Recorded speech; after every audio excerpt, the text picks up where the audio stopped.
Paths of Glory is a 1957 film directed by Stanley Kubrick. In World War I, French soldiers are ordered to perform the impossible, take the anthill, a position held by the Germans.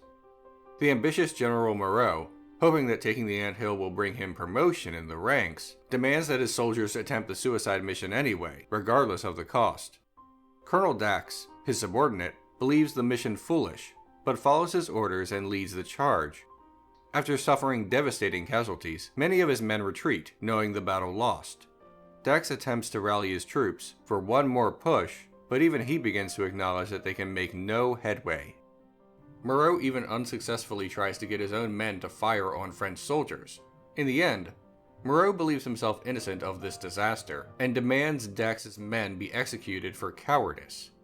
Dax negotiates the accused down to only 3 men, 2 chosen out of spite from their superior officers and 1 at random. He serves as defense during the court-martial, but the entire proceedings are only for show. The verdict had been reached before he even made his opening statement. The 3 men are executed by firing squad. 1 is injured and likely not even conscious when it happens. Moreau is formally accused of attempting to fire on his own men. Dax is offered Moreau's command, but refuses it. What is left of his unit is ordered to return to war after receiving very little downtime. Paths of Glory employs a lot of camera work and audio cues to create a sense of realism, thus making the audience better sympathize with the plight of the accused soldiers. In the beginning of the film, a snare drum plays.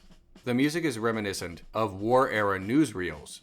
During the battle sequences, the camera keeps pace with the soldiers, but in every other way, the shots look like old trench warfare footage from World War I. Let's give it another try! Come on! Let's give it another try!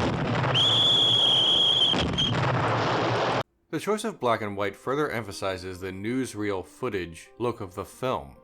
Bear in mind that color war epics were in vogue by the time of Paths of Glory. The Bridge on the River Kwai was released in the same year. Kubrick's vision of war was far bleaker, though.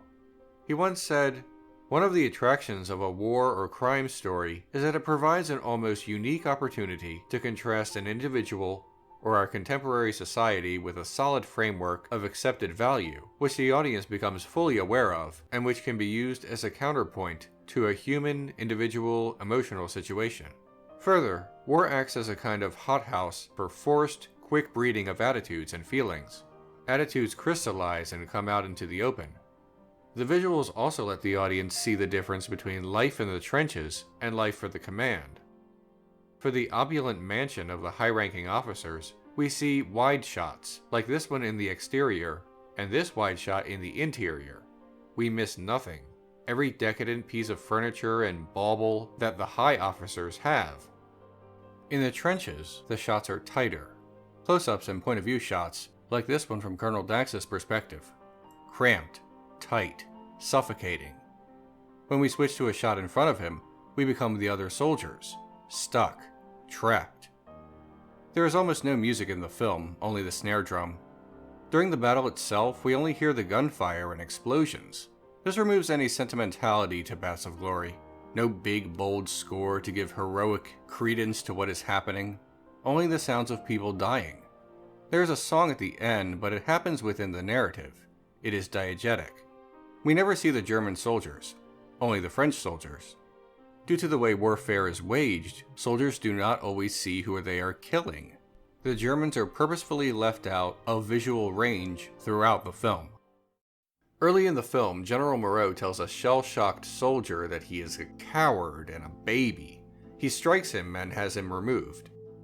The general is told that it was a wise move because cowardice could spread if it is not checked, foreshadowing the future events of the film.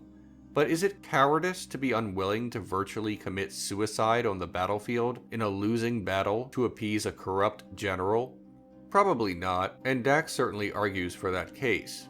But Kubrick is not using this extreme case to tell a story about only one incident.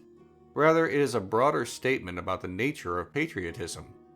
Dissecting patriotism always makes some people uncomfortable, but if we can just be adults for a minute, let's examine what it really means. Patriotism is an emotional connection to one's country.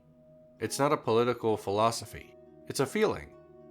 But it is the feeling most commonly associated with nationalism, a political ideology that favors one's country over others and purports to be an exceptional nation.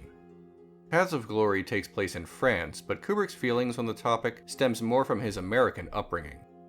Patriotism and the military are fetishized in America, and critiquing this aspect of our culture is a kind of taboo. When General Moreau says, "Show me a patriot and I'll show you an honest man," Colonel Dax remarks that Samuel Johnson once said that patriotism is the last refuge of the scoundrel.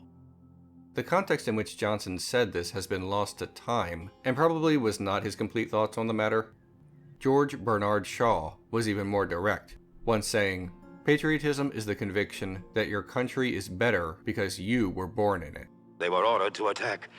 It was their duty to obey that order. Nationalism and patriotism can be wrapped in flags and uniforms to give them importance, but their origins are far more primordial. We don't always want to admit this, but it stems purely from tribalism, which itself stems from fear. General Moreau describes the soldiers as fearful, but the patriotism he wants to instill in them, as uncomfortable as this may be, has some of its roots in fear itself. The book upon which the film is based was named after a poem by Thomas Gray called Elegy Written in the Country Churchyard.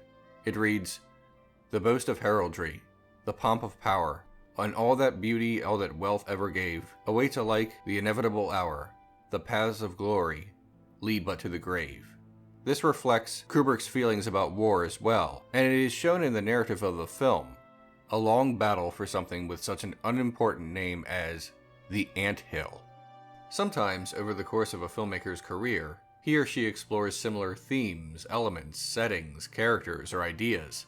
Kubrick's films share many visual elements, but thematically speaking, the most frequent subject, even more than sexuality, is that of war. Dr. Strangelove presents war as a farce, its absurdity and pointlessness shown through comedy. Full Metal Jacket gets into the mind of the soldier and tells the audience that we may not like what we hear.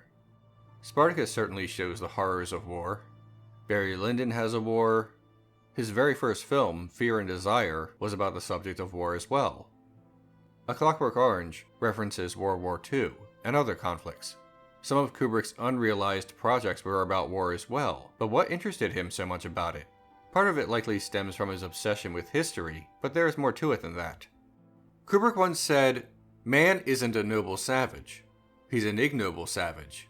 He is irrational, brutal, weak, silly, unable to be objective about anything where his own interests are involved." That about sums it up. I'm interested in the brutal and violent nature of man because it's a true picture of him, and any attempt to create social institutions on a false view of the nature of man is probably doomed to failure.